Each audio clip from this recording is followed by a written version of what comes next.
Welcome back to Azerbaijan and to the conclusion of a memorable first weekend of GP2 action around the streets of the nations. Almost universally praised as a challenge. So, Daniel de Jong for the first ever time on reverse grid pole for MP Motorsport, who won a race the last time we had a new venue.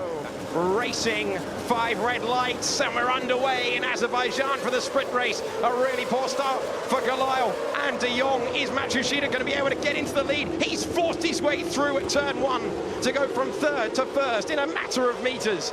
De Jong down to second. It's Evans who's up to third, and Ollie Rowland has got himself up to fourth, and that's much up to fourth place. Alex Lynn, we're on board with him. A really slow start there for Markelov, who then gains time. Once again, you can understand that Lynn really backing out of it into turn 1 early on after what happened to him yesterday when he was eliminated at that corner. A little bit of contact in front.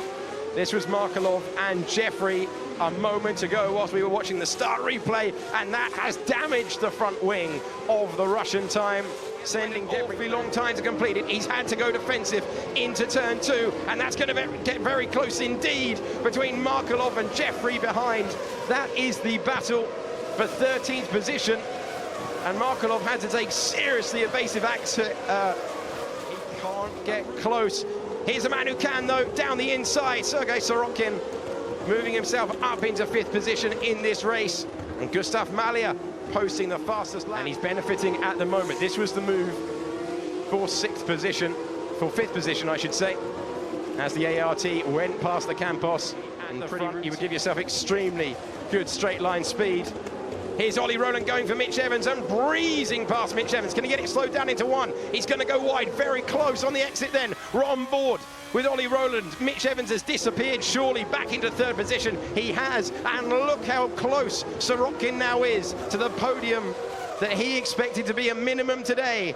DRS for both Rowland and Sorokin. They're all over the back of the Campos of Evans, who doesn't know which way to go. And Ollie Rowland moves up into 3rd place, leading MP Motorsport, and Matsushita's gained a 10th on that lap.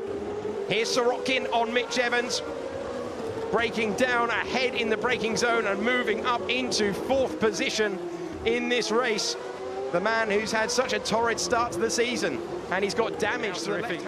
It is to see. Here's Sorokin, despite the damage, confident under braking, forcing out, using the DRS, and he's going to be passed immediately. So what an exit as Malia goes back into the slipstream, tries to redraft him down the inside. And here's a move for position that could end in tears, and will end in tears, and that could take all 3 of them out.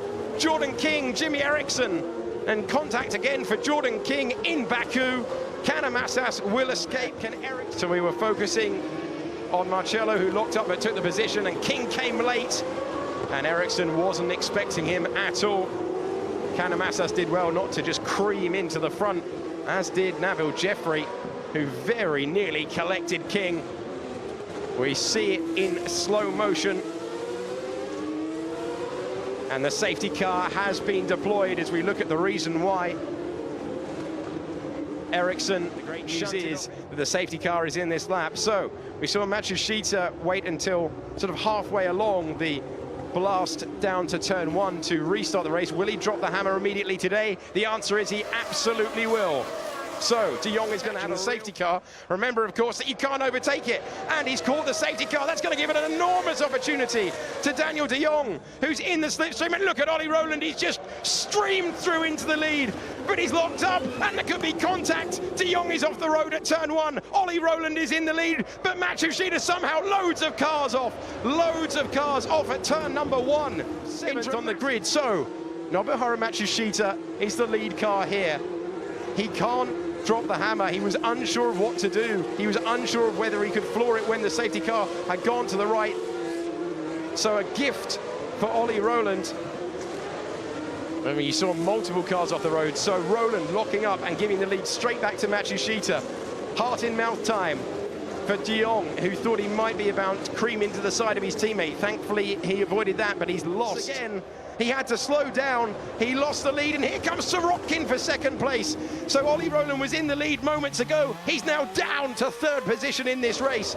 He might have gained it fortuitously, but And what will Matsushita choose to do? Will he back them up here? This is turn 15. Will he start? This is what we saw. And that is the point. There it is. So you can overtake from that line there, and we're underway once again with green flag racing in Baku. Oh, there's going to be an accident there. That's Malia losing his front wing, and we could have a huge accident. They were all uncertain. Canamassas losing debris. Losing his front wing, cold tyres once again. Gasly somehow has managed to get himself. Oh, and Ollie Rowland's been clobbered. Chaos once again at turn 1. Sorokin has lost a chunk of the pace of the de facto safety car, which was Matsushita, and it led to chaos, and we were so lucky. You're going to see Evans clobbered the flying front wing of Malia. So Gasly, and you can see there, that's why Rowland spun. We were on board for that. So Malia. And so the rest of the field waiting this time for Matsushita, who has dropped the hammer and leads this race with Raffaele Marcello up to second. Is Gasly going to try into turn 1? Marcello's wristed and there's contact from the lead. Nobuharu Matsushita's torrid day comes to an end at turn 1. Raffaele Marcello hit him as well and spun, and our leader, unbelievably, having started, he wasn't. So Matsushita's just turning into the corner. He's got to try and do that. Did not expect the lockup from Marcello. And so Markelov putting pressure on Latifi. Latifi going wide, and Markelov trying to take 7th place away. He's got the inside line. He's surely going to do it.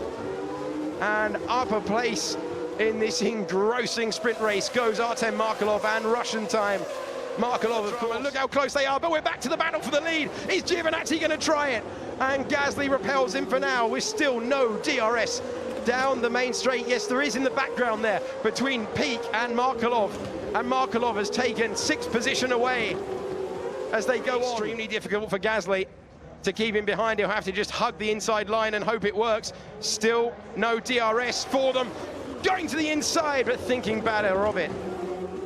Antonio Giovinazzi, and a huge wiggle of oversteer for Gasly on the exit of turn 1. They don't have DRS, and could that save? But which way are they going to finish? Let's find out. 3.7 miles between them, and it's a great run for Giovinazzi, who's going for the double. Gasly going to the inside. He's going to hug the inside line, but can he get it slowed down? He's locked up, and it's a change for the lead. Giovinazzi's got past him. He's into the lead, and now the double looms large for the Italian driver. Gasly cracks under pressure on the final lap of the race. His heart sinks for Giovinazzi if he can just bring it home. Here's how it happened into turn 1. Gasly having to go defensive. He locked a tyre, and that must be a desperate feeling for the Frenchman, whose weight will seemingly go on. Giovinazzi, who has been the master around the 3.7 miles. Gasly about to take his 2nd victory and about to do the double in GP2 to join the illustrious names. It's Antonio Giovinazzi who wins again. He is the master of Baku. It's a 1-2 for Prima in only their 6th race. And look what it means to him. Gasly beaten into 2nd. Sorokin is down to 3rd. What a remarkable couple of races we have seen. Here's your final classification of the sprint order. Antonio Giovinazzi making it 2 wins from 2 in Baku. His teammate beaten to 2nd. Sorokin was 3rd. 4th, Jordan King. 5th, a strong recovery from Artem Markelov. 6th was Sergio Canamassas. 7th, Nabil Jeffrey. 8th was Artur Peak. Just missing out on the points, Alex Lynn and Marvin Kirchhofer. Raffaele